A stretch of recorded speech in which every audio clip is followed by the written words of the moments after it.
بسم الله الرحمن الرحيم كافها يا عين صاد ذكر رحمة ربك عبده زكريا إذ نادى ربه نداء خفيا قال رب إني وهن العظم مني واشتعل الرأس شيبا ولم أكن بدعائك رب شقيا وإني خفت الموالي من ورائي وكانت امرأتي عاقرا فهب لي من لدنك وليا يرثني ويرث من آل يعقوب واجعله ربي رضيا يا زكريا إنا نبشرك بغلام اسمه يحيى لم نجعل له من قبل سميا قال رب أنى يكون لي غلام وكانت امرأتي عاقرا وقد بلغت من الكبر عتيا قال كذلك قال ربك هو علي هين وقد خلقتك من قبل ولم تك شيئا قال رب اجعل لي آية قال آيتك ألا تكلم الناس 3 ليال سويا صدق الله مولانا العظيم الصلاة والسلام عليك يا سيدي يا رسول الله الصلاة والسلام عليك يا سيدي يا حبيب الله الصلاة والسلام عليك يا سيدي يا شفيع المذنبين وعلى آلك وأصحابك يا سيدي يا رحمة للعالمين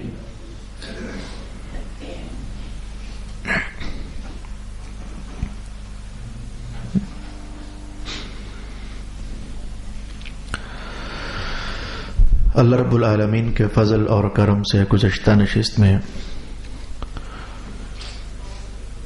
سورہ مریم کی ان چند آیات کی تلاوت اور ترجمہ ہم نے سماعت کر لیا تھا۔ گزشتہ نشست کچھ اس طرح گزر گئی کہ سورہ مریم کے کچھ تعارفی حوالہ جات، اس کا مکی ہونا یا مدنی ہونا، اور مکی ہے تو اس کے مکی ہونے پر ائمہ تفسیر کی طرف سے دلائل وغیرہ کا ہونا ہم نے سماعت کر لیا تھا۔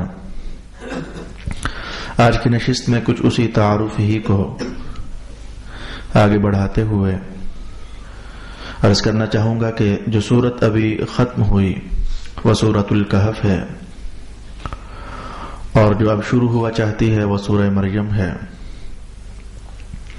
علامہ بقائی نے نظم الدرر فی تناسب الآیات والسور میں اور دیگر ائمہ تفسیر نے سورۃ الکہف اور سورہ مریم کا آپس میں ربط اور تعلق اور وجہ ترتیب رقم فرمائی ہے۔ کیا وجہ ٹھہری کہ سورہ کہف کے فوراً بعد اللہ رب العالمین نے سورہ مریم کو ذکر فرمایا؟ تو مفسرین کرام کی ایک جماعت نے یہ ارشاد کیا کہ یہ دونوں صورتوں میں وجہ مناسبت یہ ہے کہ سورہ کہف بھی عجائب پر مشتمل ہے اور سورہ مریم بھی عجائب پر مشتمل ہے۔ عجائب پر مشتمل ہونے سے مراد یہ ٹھہرے گی کہ سب سے پہلے تو اصحاب کہف کا قصہ قرآن حکیم نے ارشاد کیا۔ کئی 100 سال پر مشتمل نیند جو موت کے مشابہ تھی، یہ بڑی عجیب کہانی ہے۔ پھر کئی 100 سال بغیر کھائے اور پیے اصحاب کہف کا سوئے رہنا اور زندہ رہنا تعجبناک کہانی تھی۔ ہواؤں کا چلنا، موسموں کا بدلنا، برسات کا برسنا، پانیوں کا آنا، زمین کا نمدار ہونا، یہ ساری باتیں ہونے کے باوجود اصحاب کہف کے وجود صحیح اور سلامت رہے، تعجب کی بات تھی۔ اللہ رب العالمین کی طرف سے کچھ ایسی حفاظت کہ اتنے 100 سال گزر گئے اور ابھی تک کوئی جانور ان کے قریب نہ آیا، کسی سانپ نے نہ کاٹا، کسی بچھو نے نہ ڈسا، وغیرہ وغیرہ۔ تو یہ بڑی تعجب ناک کہانی تھی جو شروع سے لے کر آخر تک عجائب اور عجائب پر ہی مشتمل تھی۔ سلسلہ کچھ درمیان میں واعظ اور نصیحت کا چھڑ گیا، شخصیت سازی کا، کردار کو اجالنے کا، کچھ پند اور مواعظ اور نصائح ارشاد ہوئے تو اس کے فوراً بعد ساتھ ہی رب کائنات نے حضرت موسیٰ اور خضر علیہ السلام کا واقعہ شروع فرما دیا جو اپنے مقام پر پھر عجائب پر مشتمل تھا۔ اچھی بلی چلتی ہوئی کشتی پانی میں اس کا پھٹا اکھاڑ دینا، موسیٰ علیہ السلام کو تعجب ہوا تھا، تبھی تو سوال کیا تھا کہ یہ کیا، اور پھر جو اس کا جواب دیا جانا وہ اس سے بھی زیادہ تعجب ناک، اچھے خاصے نوجوان بچے کو قتل کر دینا۔ حضرت موسیٰ متعجب ہوئے تھے تبھی تو سوال ہوا تھا، اور پھر ایک گرتی ہوئی دیوار کو بلا معاوضہ ٹھیک کر دینا۔ الغرض یہ بھی جو عنوان نمبر 2 بڑا سورۃ الکہف میں بیان ہوا تو یہ بھی عجائب پر ہی مشتمل تھا۔ زیادہ دور نہیں، پھر ابھی ہم نے تازہ زمانے ہی میں حضرت ذوالقرنین کا واقعہ سماعت کیا، وہ تو تھا ہی، مجھے بھی حیران کر گیا اور کسی بھی قاری قرآن کو حیران ہی کرنے والا تھا۔ ایسی ایسی باتیں اس میں کہی گئیں اور بیان کی گئیں کہ زمانوں سننے سے نہیں ملتی۔ تو چونکہ سورۃ الکہف عجائب پر مشتمل ایک پاکیزہ سورت تھی تو سورت مریم کی کہانی بھی کچھ ایسی ہی ہے۔ سبحان اللہ۔ اس سے بڑا کائنات کا تعجب ناک منظر اور عنوان کیا ٹھہرے گا کہ کھربوں مثالیں ایسی کہ باپ اور ماں مل جائیں تو نسل آگے بڑھتی ہے، لیکن عیسیٰ علیہ السلام کی والدہ ماجدہ اکیلی ہی تو ہے۔ اس عنوان میں کوئی بھی ان کا ثانی نہیں ہے کہ باپ نہیں تھا عیسیٰ علیہ السلام کا، لیکن صرف ماں ہی سے رب کائنات نے قدرت کا شاہکار پیدا فرما دیا۔ یہ انتہائی تعجب ناک عنوان تھا جس بنیاد پر سورہ مریم کو سورۃ کہف کے فوراً بعد جوڑ دیا گیا۔ بھائی ادھر بھی عجائب ہیں، ادھر بھی عجائب ہی ہیں، اور پھر جو ابھی تلاوت کردہ آیات ہیں ان میں جو کچھ بیان کیا گیا وہ بھی حیرت ناک ہی ہے۔ حضرت زکریا علیہ السلام کی ایک دعا ہے، بڑھاپے کے عالم میں سر کے سارے بال سفید ہو چکے، داڑھی مبارک بھی سفید ہو چکی، اور ایسے عالم میں ہے کہ زوجہ محترمہ بھی آئے دن بیمار رہتی ہیں، ان کے پیٹ کے اندر کا نظام سارا ڈسٹرب ہو چکا ہے، اور نئی جنریشن اور نسل سازی کے لیے جو قوتیں چاہیے ہوتی ہیں وہ ساری کی ساری مندمل ہو چکی ہیں، کچھ بھی تو نہیں بچا ہے بظاہر، لیکن زکریا علیہ السلام نے ہاتھ اٹھا دیے۔ رب کائنات اولاد چاہیے اور ایک وجہ ہے، میں اس وجہ کو آج اللہ کرے کہ میں پہنچ آؤں، میں وہ وجہ آپ کو ضرور بیان کر کے جاؤں گا۔ بوڑھا ہو گیا میں، میرے رب اولاد چاہیے اور اولاد چاہنے کی ایک وجہ ہے۔ ایک لفظ کہہ دیتا ہوں، میرا وارث کوئی نہیں ہے۔ یہ جو میرا وارث کوئی نہیں ہے نا، اس پر ہمیں بہت رکنا ہے، اس پر ہمیں بہت سوچنا ہے۔ یہ کس وراثت کی بات کر رہے تھے حضرت زکریا علیہ السلام؟ بولا میرا وارث نہیں ہے تو اگر بیٹا عطا ہو جائے تو میری جائیداد کو سنبھالے گا۔ کس جائیداد کی بات ہوئی؟ ہم یہ ٹاپک دیکھنا چاہیں گے۔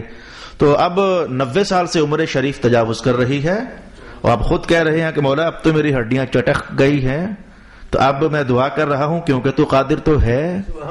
رب کائنات کی طرف سے جواب آ جائے کہ ٹھیک ہے، ہم نے آپ کی دعا قبول فرما لی ہے۔ اب یہ بھی دعا کر رہے تھے تو ایک دم سے جب یوں استجابت ہوئی اور اجابت ہوئی تو فوراً حیرت میں ڈوب کر کے تو یہ کہہ دینا مولا اب کیسے بچہ ہمیں ہوگا، ہم تو عمر کے بڑے اگلے حصوں میں داخل ہو چکے ہیں۔ یہ ساری کہانی اپنے مقام پر پھر تعجب ناک تھی، اور بھی بہت سارے عجائب سورہ مریم میں انشاءاللہ العزیز ہم دیکھتے ہوئے آگے بڑھ جائیں گے۔ تو ایک عنوان چند لحظوں میں میں نے مکمل کرنا چاہا۔ ویسے آپ لوگوں کے ساتھ نہیں، وہ جو علماء ہوتے ہیں وہ جانتے ہیں اس بات کو کہ کوئی بھی کتاب پڑھتے ہوئے یا کوئی بھی حدیث پڑھتے ہوئے یا کوئی بھی تفسیر پڑھتے ہوئے میں ایک لفظ کہنے لگا ہوں، وہ انہیں سمجھ آئے گی کہ واقعی یہ بڑا اہم ترین عنوان ہوتا ہے۔ تو وہ لفظ ہے کہ ربط بالعبارت، جو اب کہا اس کا گزشتہ سے تعلق کیا ہے؟ کیا قرآن کہیں بے ربط تو نہیں ہے کہ جو چاہا جب چاہا کہہ دیا؟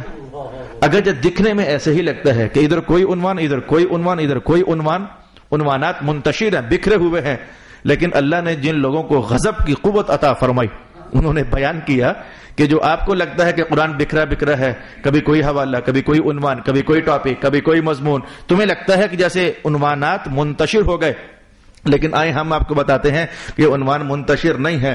پہلے عنوان کو دوسرے ہی کے ساتھ ہونا چاہیے تھا، دوسرے کو تیسرے ہی کے ساتھ ہونا چاہیے، تیسرے کے بعد جو چوتھا عنوان ہے یہی ہونا چاہیے تھا۔ اللہ رب العالمین نے جو قرآن حکیم ہمیں عطا فرمایا ہے اور رسول پاک علیہ الصلوۃ والسلام نے اس قرآن کی جو ترتیب مرتب فرمائی ہے، تو ہر ترتیب میں کتنے حکمت کے پہلو پوشیدہ ہیں، اور ہر انداز میں ہر آیت میں کتنے دانائی کے دروازے ہیں جو کھول کر کے تو اللہ کی طرف سے بصیرت لی جا سکتی ہے اور اس کا فضل کمایا جا سکتا ہے۔ تو میں نے ربط دونوں صورتوں کا آپس میں آپ کی خدمت میں بیان کیا۔ اس کے بعد کہنا چاہوں گا کہ گزشتہ نشست میں ہم نے یہ فیصلہ کن کاروائی سماعت کی تھی کہ یہ سورت مکی ہے۔ جب ہم نے کہہ دیا کہ یہ سورت مکی ہے تو آپ کو فوراً ذہن میں آ جانا چاہیے اس میں توحید کا عنوان بڑے زور شور سے بیان ہوگا۔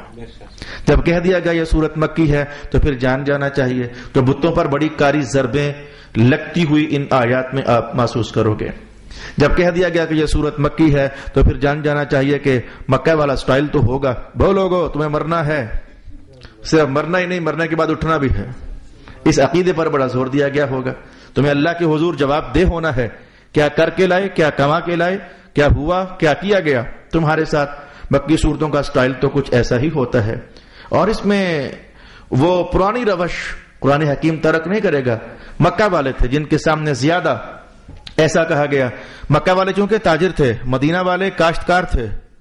یہ اس لیے ایک روایت کے الفاظ میں نے پڑھے کہ جس میں ارشاد فرمایا کہ پیمانہ لینا ہو تو مدینہ والوں کا، مد اور ساع جو ہے یہ مدینہ والوں کا، اور تجارتی گر لینے ہو تو مکہ والوں کے۔ یہ روایت میں نے پڑھی۔ تو مکہ والے چونکہ تاجر تھے، کاشتکار کا تعلق اپنے کھیت سے لے کر گھر تک اور گھر سے لے کر کھیت تک ہوتا ہے، لیکن جو تاجر ہوتا ہے وہ شہر گھومتا ہے، ملک گھومتا ہے، وہ علاقہ چھانتا ہے، بڑی تہذیبیں اس کی نظر میں ہوتی ہیں، بڑے تمدن وہ گھوما ہوتا ہے، وہ اقوام عالم کو جانچ پرکھ چکا ہوتا ہے، وہ ہزاروں بولیاں جانتا ہوتا ہے، وہ ہزاروں مزاجوں سے واقف ہوتا ہے، کیونکہ مکہ والے ہر طرف آیا جایا کرتے تھے۔ اسی لیے قرآن حکیم میں مکی صورتوں کا یہ سٹائل ٹھہرا کہ قرآن حکیم بار بار کہتا ہے وہ جو تم مدین کے علاقے سے گزر رہے تھے وہ گرے مکان بھلا کیا تھے۔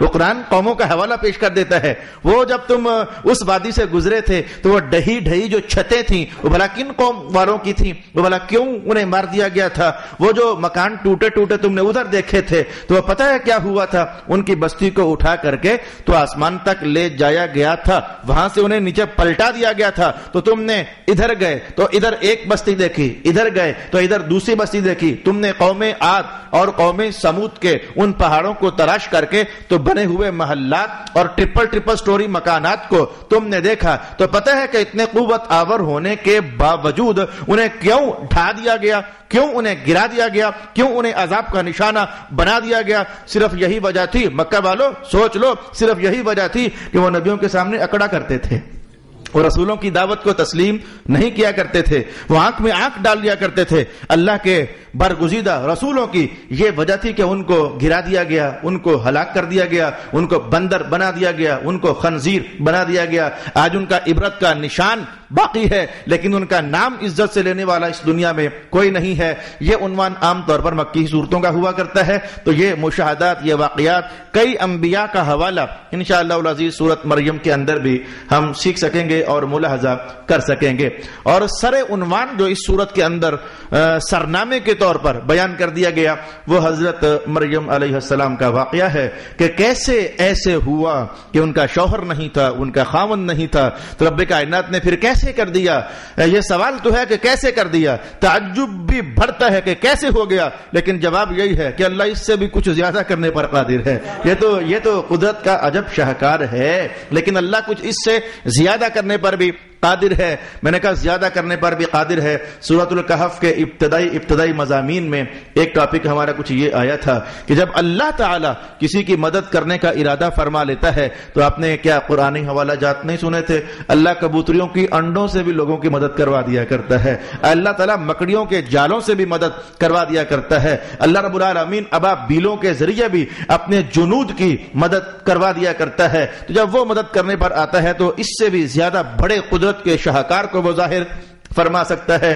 رسول پاک علیہ السلام نے تو اپنے کلام دل نواز میں اس طرح کے وقیع اشارات کئی موقعوں پر ارشاد فرمائے ہیں کہ اگر اللہ تعالیٰ چاہے تو بس پل لگے. یہ پل بھی تمہیں سمجھانے کے لیے کہا کہ تمہارے پاس سب سے چھوٹی اکائی پل ہے, تم سیکنڈ کو سب سے چھوٹی اکائی تصور کرتے ہو. یہ تمہیں سمجھانے کے لیے کہا کہ پل لگے, وگرنہ اللہ کے لیے پل بھی بہت زیادہ ہے. کس کام کے لیے؟ اللہ چاہے تو پل بھر میں یہ ساری کائنات فنا کر دے اور اگلے ہی پل میں اسی جیسی اور کئی کائناتیں پیدا فرما دے. اللہ رب العالمین کی قدرت سے کوئی چیز بعید نہیں ہے. یہ وہ بڑے مشمولات تھے جو اللہ کے فضل سے وقت بوقت اور ترتیب بترتیب سورۃ مریم کے اندر ہم تلاوت کرنے کا اور سمجھنے کا ارادہ اللہ رب العالمین کے دربار میں سجائیں گے. تو آئیے میں اپنے عنوان کی طرف بڑھنا چاہوں گا. ارشاد گرامی ہوا کاف ہا یا عین صاد, یہ 5 حروف پر مشتمل ایک خوبصورت سا لفظ ہے. اتنا خوبصورت کہ اس کی خوبصورتی اور حسن کا جلوہ نظروں سے مشاہدہ کیا جا سکتا ہے, لیکن اس پردے کی اوٹ میں کہا کیا جا رہا ہے یہ اللہ جانتا ہے, یہ اللہ کا رسول جانتا ہے. یہ پہلے بھی اس پر میں آپ کے سامنے کلام کر چکا کہ ان حروف کو حروف مقطعات کہا جاتا ہے. حروف مقطعات کے بارے میں ائمہ تفسیر کی 2 جماعتیں کل کی طرح آج پھر ہم دہرانا چاہیں گے اور کچھ تازہ کلام بھی ہم دیکھنے کا ارادہ کریں گے. مفسرین کی ایک جماعت کا خیال یہ ہے کہ ہم نہیں جانتے کہ کاف کیا ہے, ہم نہیں جانتے کہ ہا کیا ہے, ہم نہیں جانتے کہ یا کیا ہے, اور ہم نہیں جانتے کہ عین اور صاد کیا ہے. لیکن مفسرین کی دوسری جماعت جن کا سلسلہ علم نسبت پا جاتا ہے حضرت عبداللہ ابن عباس رضی اللہ تعالی عنہ سے, آپ سورہ بقرہ کی وہ آیت وَمَا يَعْلَمُ تَأْوِيلُهُ إِلَّا اللَّهُ وَالرَّاسِخُونَ فِي الْعِلْمِ, اس آیت کی تفسیر میں کہ حضرت ابن عباس فرمایا کرتے تھے کہ رب کائنات نے جو کہا ہے نا کہ الف لام میم الف لام را یاسین طہ, یعنی جو آیات حروف پر مشتمل ہے, کوئی لفظ پورا بنتا نہیں ہے, تو ان حروف پر مشتمل آیات کے لیے رب کائنات نے جو یہ فرمایا ہے کہ ان کی تعویل اللہ جانتا ہے یا کچھ علماء ہیں جو جانتے ہیں. تو ابن عباس فرمایا کرتے تھے اللہ کا شکر ہے وہ جو جاننے والے علماء ہیں نا وہ ہم آل محمد کے لوگ ہیں, وہ ہم اہل بیت کرام کے لوگ ہیں جنہیں اللہ رب العالمین نے حروف مقطعات کا علم عطا فرما دیا ہوا ہے.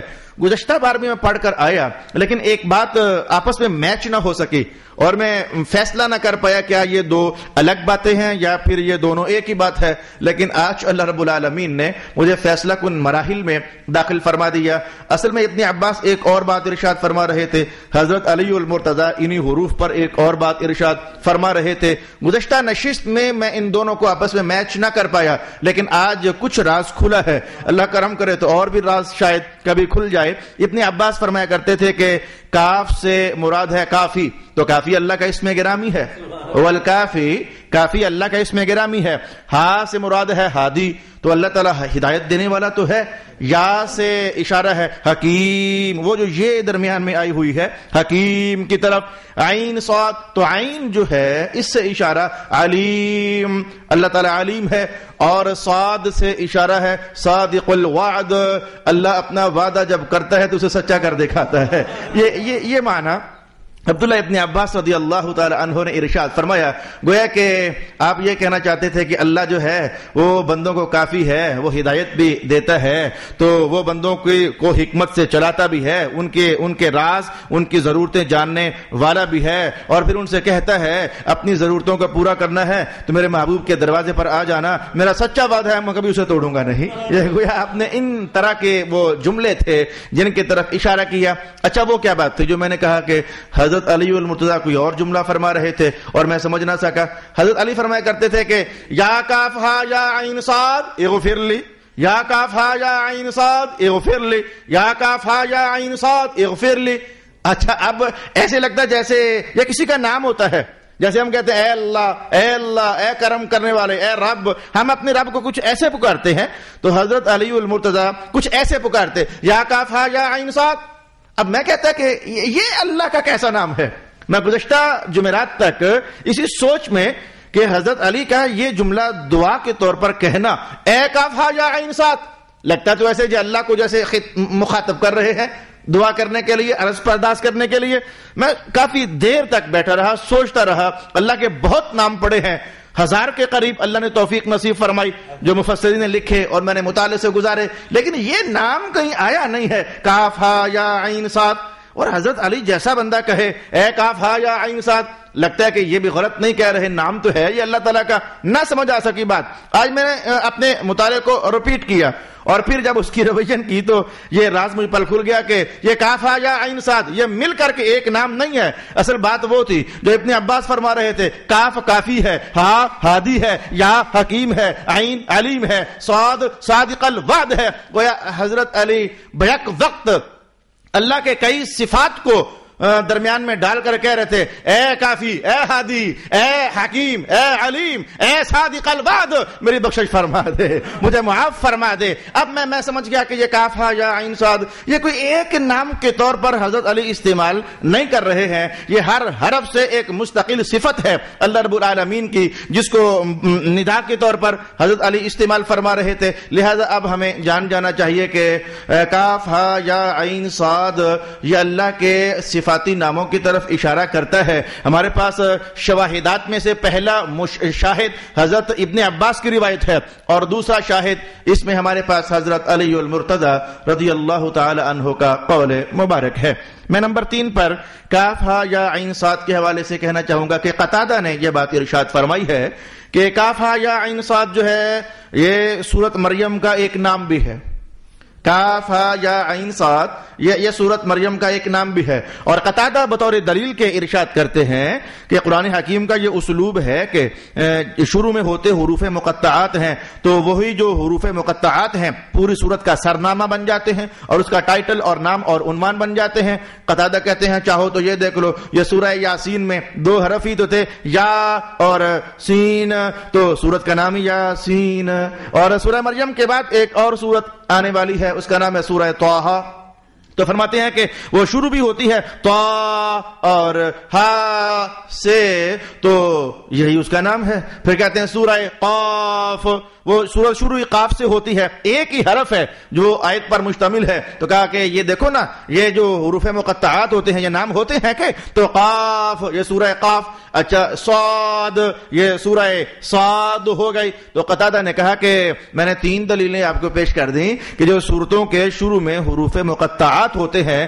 اپنے باقی تفاسیری رخوں کے ہونے کے باوجود جاننا چاہیے کہ اس میں ایک تفسیری رخ یہ ہوتا ہے کہ یہ اس صورت کا اصل میں نام بنا ہوا ہوتا ہے۔ جب آپ کی بات یہاں تک پہنچی تو یوں لگا کہ سورہ مریم کے 2 نام ہوئے، ایک نام ہو گیا سورہ مریم اور ایک نام ہو گیا کاف ہا یا عین صاد، یہ 2 نام ہو گئے۔ تو قتادہ کہتے ہیں اس میں تعجب والی بات نہیں ہے، ایک صورت کا ایک نام بھی ہوتا ہے، 2 نام بھی ہوتے ہیں، 3 نام بھی ہوتے ہیں، 4 نام بھی ہوتے ہیں، بلکہ 22 نام بھی ہوتے ہیں۔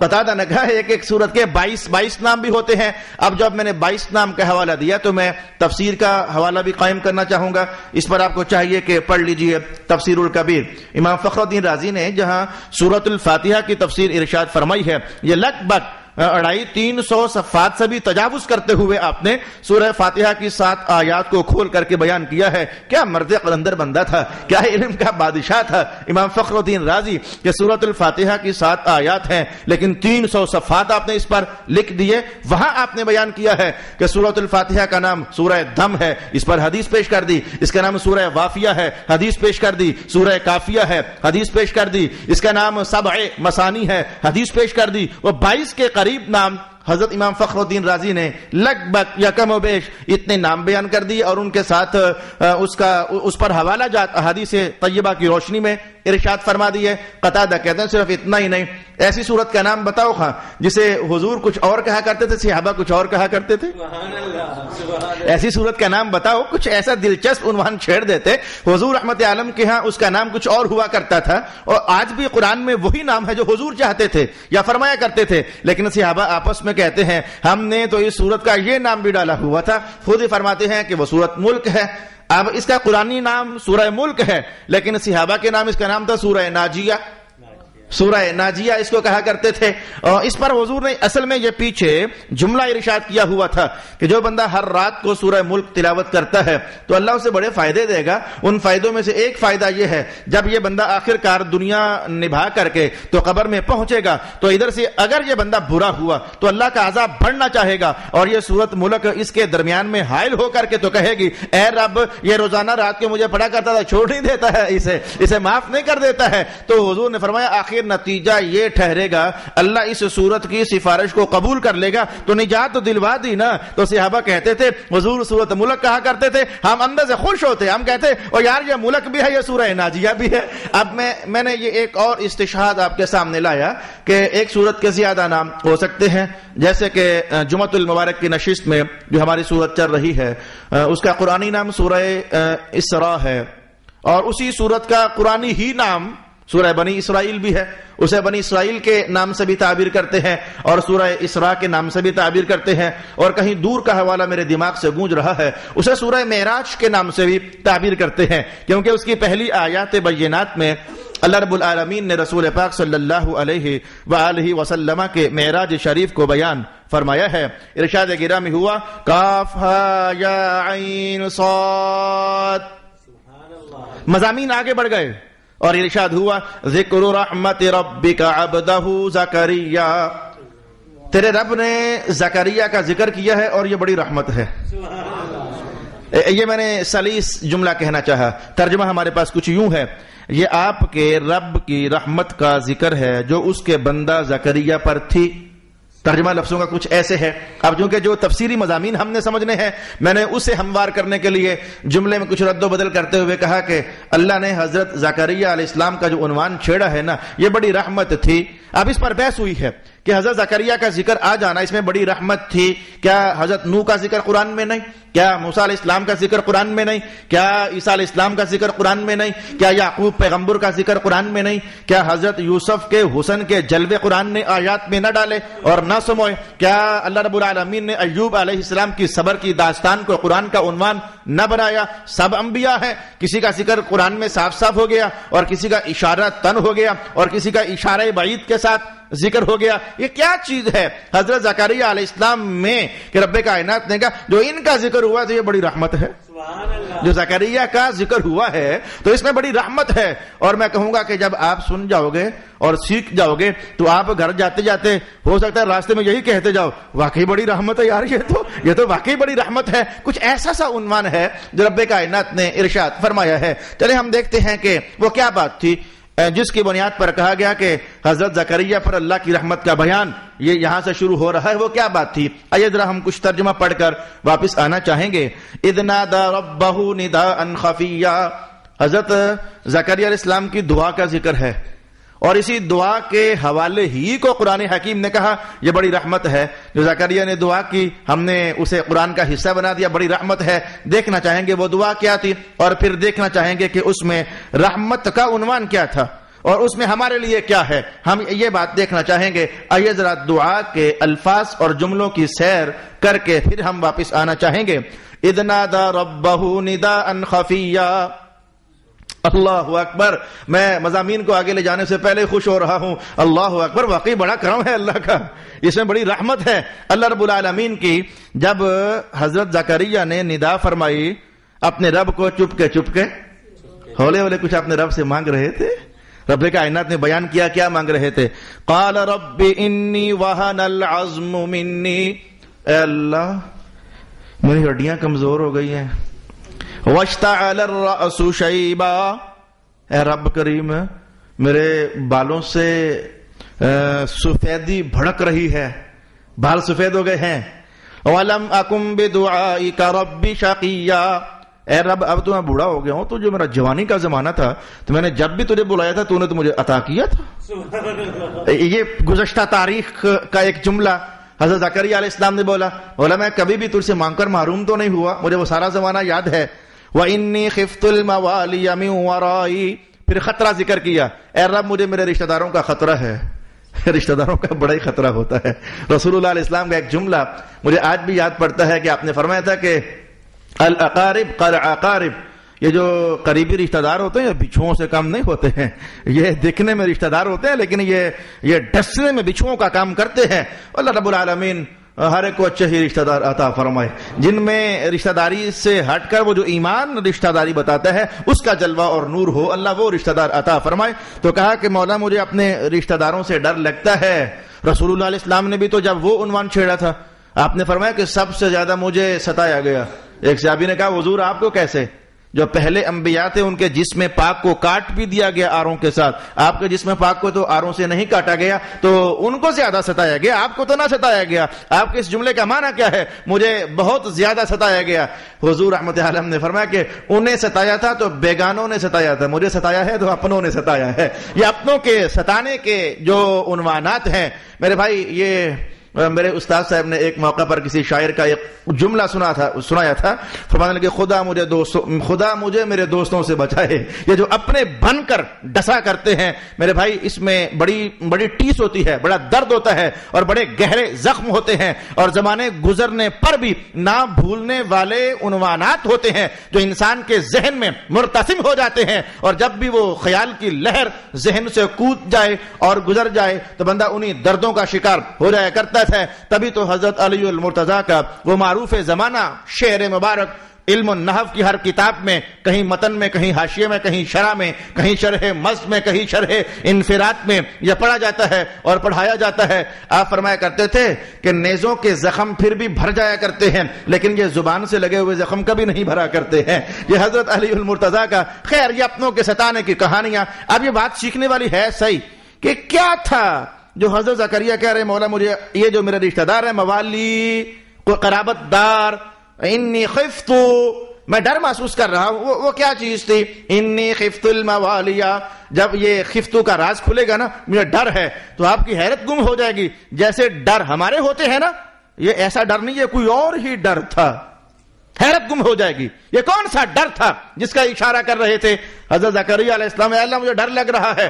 حالانکہ اللہ کا نبی بہادر ہوتا ہے، وہ تو کافروں کے ہجوم کے درمیان کھڑے ہو کر کے تلواریں ننگی ہو کر کے وہ انہیں گھور رہی ہوتی ہیں، نیزے اپنے وہ چونچ دار سرے ان کی طرف تانے ہوئے ہوتے ہیں، تو ایسے میں کافر بکھرے ہوئے ہوتے ہیں. اگر کہا نا اللہ ایک ہے، یہ نیزے پیوست کر دیں گے جسم میں. لیکن اللہ کا نبی تو وہاں بھی نہیں ڈرتا ہے، وہ تو صاف صاف کہہ دیتا ہے اللہ تو ایک ہی ہے، تم نیزے دکھا لو اللہ پھر بھی ایک ہی ہے، تم تلواریں ہلا لو اللہ تو ایک ہی ہے. یہ بتوں کو ہارنا ہے، انہیں ٹوٹنا ہے، یہ تو رب نہیں ہو سکتے ہیں. سرکار دو عالم علیہ السلام کی تصاویر وہ ساری کی ساری ہمارے سامنے ہیں. ڈرتے نہیں ہوتے نبی. مدینہ کے ماحول میں ایک بار ایسا ہوا تھا، رات کا سما تھا اور رات کا 2 حصے گویا بیت چکے تھے. مدینہ میں ارتجاف ہو گیا، ایک کوئی زور کا دھماکہ جیسے شور. صحابہ کہتے ہیں ہم صاحب اٹھے تو صحیح، اور ہم نے ہمت بھی کی، ہم نے گھوڑے بھی اپنے تیار کیے، ہم اس شور کی طرف گئے بھی کہ پتہ کریں یہ ہوا کیا ہے. لیکن ہم کیا کرتے، ہم جب بڑھ رہے تھے تو حیرت ناک ہو گئے. ہم ابھی جا رہے تھے اور رسول اللہ وہاں سے ہو کے واپس بھی آ رہے تھے. فرمانے میں نے دیکھ لیا کچھ ایسا نہیں ہوا ہے. حضور تنہا اس شور کی طرف بڑھ گئے. الغرض میں نے کہنا چاہا کہ میں عنوان کو مضبوط کرنا چاہتا ہوں کیونکہ بڑی میٹھی کہانی ہے اور اس میں بڑا کوئی خزانہ ہے. آج نہیں تو اگلی بار صحیح جو میں آپ کو بتانا چاہتا ہوں کہ نبی تو ڈرتے نہیں ہیں. بڑے بڑے سخت موقعوں پر بھی، خوفناک اور دل ہلاک دینے والے مناظر میں بھی وہ نہیں ڈرتے ہیں. لیکن زکریا کہہ رہے ہیں انی خفت الموالی من ورائی، اے میرے رب مجھے اپنے قرابت داروں سے خطرہ ہے. وکانت امراتی عاقرا. اب بات شروع کی وہاں سے، آہستہ آہستہ بات کی. رب میری ہڈیاں بوڑھی ہو گئی ہیں، مولا میرے بال سفید ہو گئے ہیں، اے اللہ میں کبھی پہلے محروم ہوا نہیں ہوں، آج پھر میں مانگ رہا ہوں اور مجھے ڈر بھی ہے میرے رشتہ داروں کا. اب بات آہستہ آہستہ، اے اللہ میری بیوی جو ہے بانج ہے. وکانت امراتی عاقرا، میری بیوی کو تو ہے اللہ تعالیٰ عمر کا وہ حصہ مل چکا کہ جس میں اب اولاد پیدا ہونے کے چانسز نہیں رہتے ہیں. فَهَبْ لِي مِن لَّدُنْكَ وَلِيًّا, کیا ہی ڈالا پھر, اے اللہ اپنی طرف سے کوئی بیٹا ہی عطا فرما دے, جو مجھے کوئی ولی ہی عطا فرما دے. یارثنی ویرث من آل یعقوب, جو میرا بھی وارث ہو اور آل یعقوب کا بھی وارث ہو. جو انہوں نے جائیداد چھوڑی ہے وہ بھی وراثت میں میرے بیٹے کو ملے, اور جو جائیداد میں چھوڑوں گا وہ بھی میرے بیٹے کو ملے. جائیداد بڑی میٹھی ہے, ہم پڑھیں گے انشاءاللہ العزیز. ابھی آج کی نشست میں ہم شاید نہ پہنچ پائیں, یہ بھی بعض اوقات میں ٹینشن کا شکار ہو جاتا ہوں. میں وہ جوڑ جاڑ کر بات نتیجے کی طرف بڑھاتے ہوئے این جب وہ بات کہنے کا موقع آتا ہے تو وقت ختم ہو جاتا ہے, اور جب اگلی نشست ہوتی ہے تو پچھلی بات آپ کو بھول چکی ہوتی ہے. یہ میرے لیے بڑا مسئلہ ہے, 11 سال سے یہ مسئلہ میرا بنا ہوا ہے. لیکن انشاءاللہ العزیز اگلی نشست آئے گی تو میں ہلکے سے حوالہ جات چند جملوں میں تیز ترین, یہ جو جہاں میں کہہ رہا ہوں یہاں بھی کچھ ہے, یہاں بھی کچھ ہے, یہاں بھی کچھ ہے, ہلکے سے اشارات دوں گا, اور پھر ہم کھوج لگائیں گے کیا تھا وہ جس کی خاطر ہم پچھلی جمعرات سے لگے ہوئے ہیں کہ جی سے یہاں کچھ بات ہے صحیح. ارشاد گرامی ہوا وَيَرِثُ مِنْ آلِ يَعْقُوبَ وَاجْعَلْهُ رَبِّ رَضِيًّا, اے میرے رب جو مجھے تو بیٹا اور ولی دے نا تو ہونا پسندیدہ چاہیے, پسندیدہ ہونا چاہیے. یا زکریا, آواز آ گئی, اللہ کی طرف سے آواز آ گئی. اب یہ کیا اللہ کی آواز تھی یا کسی اور کی آواز تھی, یہ پھر بحث ہو گئی. یا زکریا کہنے والا کون تھا, یہاں قرآن خاموش ہے, بس آواز آئی اے زکریا. ہم یہ دیکھیں گے کہ وہ کون ہے جو کہہ رہا ہے اے زکریا. انا نبشرک بغلام اسمہ یحییٰ, ہم آپ کو ایک بیٹا دینے والے ہیں, بچہ جس کا نام ہوگا یحییٰ. یہ بالکل عجیب و غریب نام ہے, حیات سے بنا ہے, زندہ کرنے والا. یحییٰ زندہ کرنا, جو زندہ کرتا ہے. نام بھی پہلے بتا دیا, ہم بیٹا دیں گے آپ کو, اس کا نام بھی یحییٰ ہوگا, اور نام بھی اتنا عجیب, لم نجعل له من قبل سمیہ, اس سے پہلے کسی کا یہ نام تھا بھی نہیں. رب کائنات نے کہا ہم ایسا بیٹا دیں گے, آپ نے کہا پسندیدہ ہو, دلچسپ ہو, پیارا ہوگا, نبی ہوگا, با کمال ہوگا, اور نام ایسا ہوگا کہ پہلے کسی کا نام ہوگا ہی نہیں. یحییٰ قال رب انا یکون لی غلام, فوراً ایک مخصوص تعجب کیا. ایک تعجب ہوتا ہے کہ تعجب بھی 2 طرح کے ہوتے ہیں, یہ بھی انشاءاللہ ہم دیکھیں گے. ایک مخصوص تعجب کیا, اے میرے اللہ بچہ کیسے. وکانت امرأتی عاقرا, میری بیوی تو اس حالت میں نہیں ہے کہ وہ بچہ جن لے. وقد بلغت من الکبر عتیا, اور میرا حال تیرے سامنے ہے کہ ہڈیاں چٹک گئیں. میں بھی اس پوزیشن میں کہ بس نہیں اولاد ہونی, اور میری بیگم بھی. مولا پھر یہ کیسے, اب یہ کیسے کا مطلب کیا تھا, کیا آپ کو اللہ کی قدرت پر یقین نہیں تھا یا کوئی اور چیز ہے, کیسے, یہ عنوان انشاءاللہ العزیز سیکھنے والا ہے. قال كذلك, رب کائنات نے کہا بس ایسے ہی ہو جائے گا, کوئی مسئلہ نہیں. كذلك, کتنا بے پرواہی کے ساتھ جواب ہے. آپ کو تعجب ہوا پیغمبر کیسے ہوگا, كذلك, بس ایسے ہی ہو جائے گا, اللہ کے لیے کیا مشکل ہے. قال ربك هو علي هين, آپ کا رب فرماتا ہے کہ یہ ہمارے لیے بڑا آسان ہے. وقد خلقتك من قبل ولم تك شيئا. یحییٰ زکریا پیغمبر, ایک زمانہ وہ بھی تھا کہ آپ تو تھے ہی نہیں, تو آپ تھے ہی نہیں تو تب بھی تو ہم نے آپ کو بنایا تھا نا. تو جو نہ ہونے سے ہونا کر سکتا ہے تو ہونے سے کیا وہ مزید ہونا نہیں کر سکتا ہے. کچھ بھی نہ ہو تو وہ وجود میں لے آئے, اور وجود میں آنے کے بعد کیا مزید وجود پیدا کرنا اس کے لیے مشکل ہے. وَلَمْ تَكُ شَيْئًا, آپ کچھ بھی نہیں تھے لیکن دیکھیں آپ ہوئے نا. قَالَ رَبِّ اجْعَل لِّي آیَةً, کہا میرے رب کوئی نشانی بتا کے جب وہ تیری رحمت اتر آئے میری زوجہ کے بطن میں, وہ رحمت جب اتر آئی تو نشانی کیا ہوگی. رب کائنات نے کہا آیتک اللہ تکلم الناس 3 لیال سویا, نشانی یہ ہوگی کہ 3 دن تک آپ نماز پڑھیں گے, تلاوت ہوگی, ذکر اذکار ہوں گے, تسبیح و تعلیل سب کچھ ہوگا, لیکن لوگ آپ سے جب بات کرنے لگیں گے تو آپ ان سے بات نہیں کر سکو گے. یہ عجیب و غریب مشاہدہ. آپ بات کرنے لگو گے تو بس زبان بات نہیں کرے گی, یہ ہم نے ایسا کر دیا. وہ 3 دن تک ایسا ہوگا, لوگ بات کریں گے, آپ سمجھیں گے, سنیں گے, سارا کچھ ہوگا, لیکن آپ جب جواب دینا چاہیں گے تو زبان بس اللہ کے حکم سے خاموش ہو جائے گی. آپ پھر نماز میں آئیں گے, یہ پھر بولنے لگ جائے گی. اللہ تکلم الناس 3 لیال سویا, کیا آپ کو ابھی تک لگا نہیں ہے کہ واقعی سورہ مریم میں بڑے عجائب ہیں؟ لگ نہیں گیا ہے؟ اس لیے تو رب کائنات نے سورۃ الکہف کے فوراً بعد سورہ مریم کا ذکر چھیڑا ہے. انشاءاللہ العزیز آج پھر ہم تعارف ہی میں اتر کر کے رہ گئے. مجبوری تھی، ضرورت تھی، یہ سارا بتانا میرے پاس امانت تھا، تو اتنا تو ہم نے سفر طے کیا بغیر کسی نتیجے پر پہنچے. نتیجہ ایک ہی سمجھ آیا کہ اگلی بار لازمی آنا، تاکہ ہم وہ دیکھیں صحیح نتیجہ ہے کیا. جو ہم نے ہر نتیجہ ادھورا چھوڑا ہوا ہے. وآخر دعوانا الحمدللہ رب العالمین.